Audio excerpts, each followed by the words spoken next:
Goeiedag geliefdes, kom ons luister na Eksodus hoofstuk 32. Toe die volk sien dat Moses talm en nie van die berg afkom nie, het hulle om Aaron saamgedrom en vir hom gesê, kom maak vir ons 'n God, dat hy ons kan lei. Hierdie man Moses het nou wel vir ons uit Egipte laat wegtrek, maar ons weet nie wat van hom geword het nie.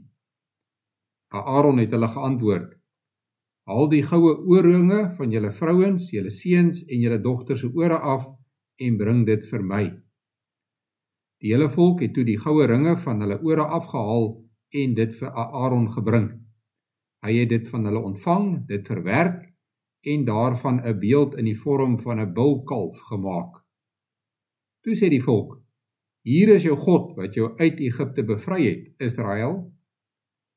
Toe Aaron dit hoor, het hy 'n altaar voor die beeld gebou en uitgeroep, môre is daar fees vir die Here. Vroeg die volgende môre het die volk brandoffers en maaltydoffers geoffer. Daarna het die volk begin feesvier en losbandig te kere gegaan. Toe sê die Here vir Moses, klim van die berg af, want jou volk wat jy uit Egipte laat wegtrek het iets vreesliks gedoen. Hulle het gou die pad verlaat wat ek vir hulle aangewys het en hulle het vir hulle 'n beeld van 'n bulkalf gemaak. Nou aanbid hulle hom en bring vir hom offers en sê, hier is jou God wat jou uit Egipte bevry het, Israel. Verder het die Here vir Moses gesê, ek het gesien dat dit 'n opstandige volk is hierdie. Moet my nie probeer keer nie, ek is toornig op my volk en ek wil hulle vernietig. Vir jou sal ek dan tot 'n groot nasie maak. Maar Moses het by die Here sy God gepleit en gesê, Here, waarom is u toornig op die volk vir wie u deur u groot mag en met kragtige dade uit Egipte bevry het?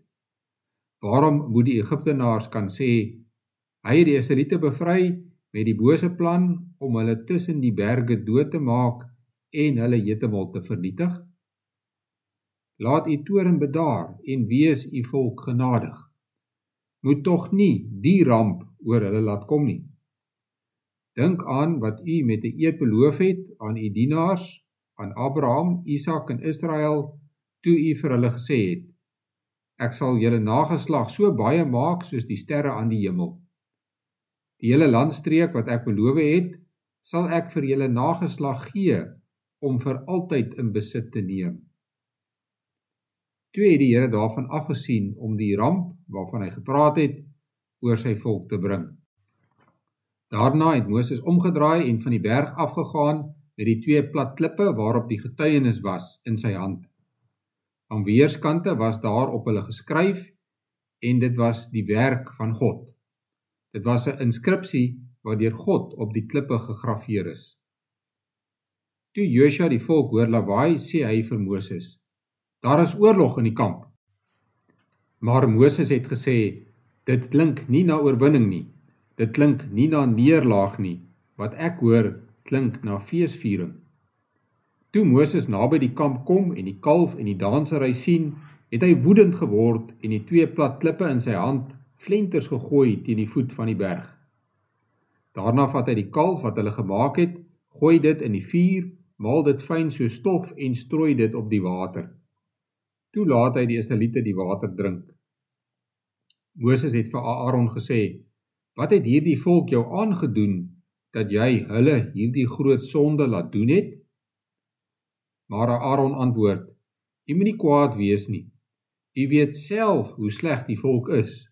Hulle het vir my gesê, maak vir ons 'n God, dat hy ons kan lei. Hierdie Moses het nou wel vir ons uit Egipte laat wegtrek, maar ons weet nie wat van hom geword het nie.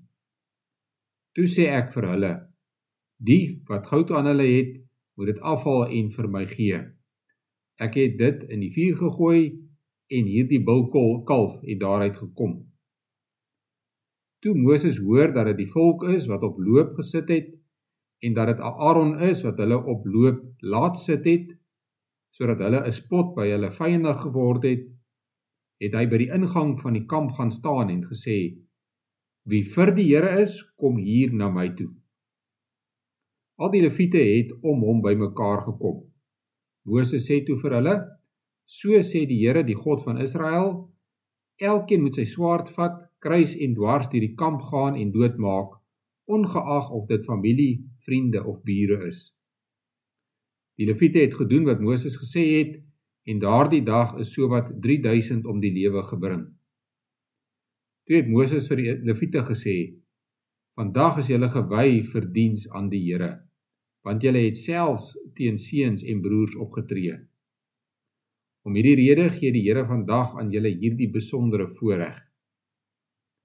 Die volgende dag het Moses vir die volk gesê, julle het 'n ernstige sonde gedoen, maar ek klim nou na die Here toe op, en miskien kry ek by hom vir julle vergifnis vir julle sonde. Moses het toe na die Here toe teruggegaan en gesê, hierdie volk het 'n ernstige sonde gedoen, deur vir hulle 'n god van goud te maak. Vergewe tog hulle sonde. As dit nie kan nie, moet u my naam maar uitvee uit die boek wat u geskrywe het. Maar die Here het hom geantwoord, nee, ek sal hulle wat teen my gesondig het, se name uit my boek uitvee. Gaan lei jy na die volk, na die plek toe, waarvan ek met jou gepraat het. My engel sal voor jou uitgaan. Op die dag dat ek rekenskap eis, sal ek die volk straf oor hulle sonde. Die Here het die volk met 'n ramp getref oor die kalf wat Aaron op hulle aandrang gemaak het. Dit was Eksodus 32 uit die woord van die Here. Die verhaal van die goue kalf is een van die bekendste verhale in die Ou Testament. Dit is 'n tragiese verhaal.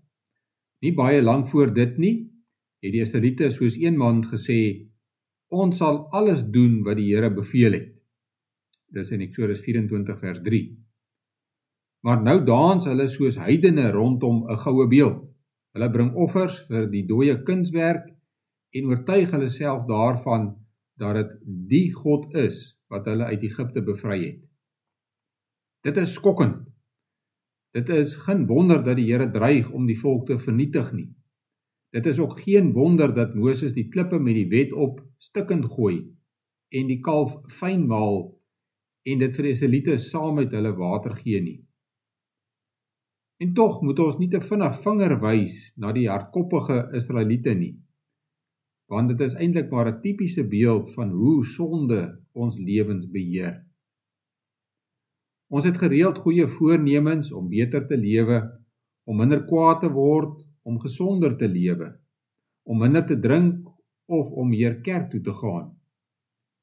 Maar as ons oë uitvee, is ons weer op ons gewone pad.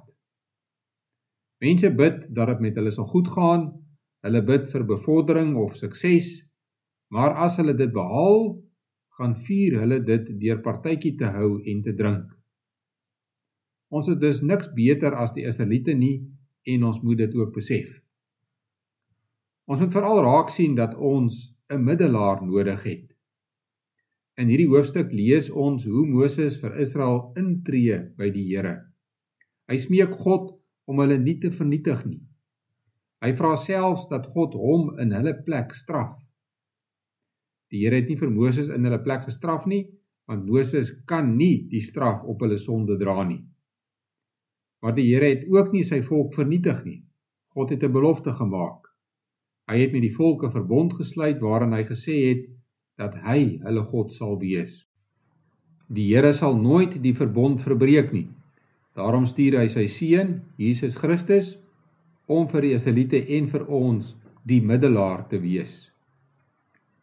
Jesus kon die straf op ons sondes dra en hy het ook opgevaar na die hemel en daar is hy nou aan God se regterhand.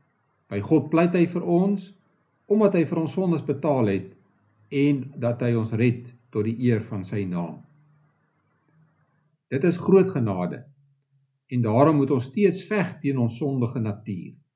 Daarom moet ons steeds daarna streef om te leef volgens alles wat God vir ons sê. Nie sodat ons goed genoeg kan wees om gered te word nie, maar om ons dankbaarheid aan God te toon.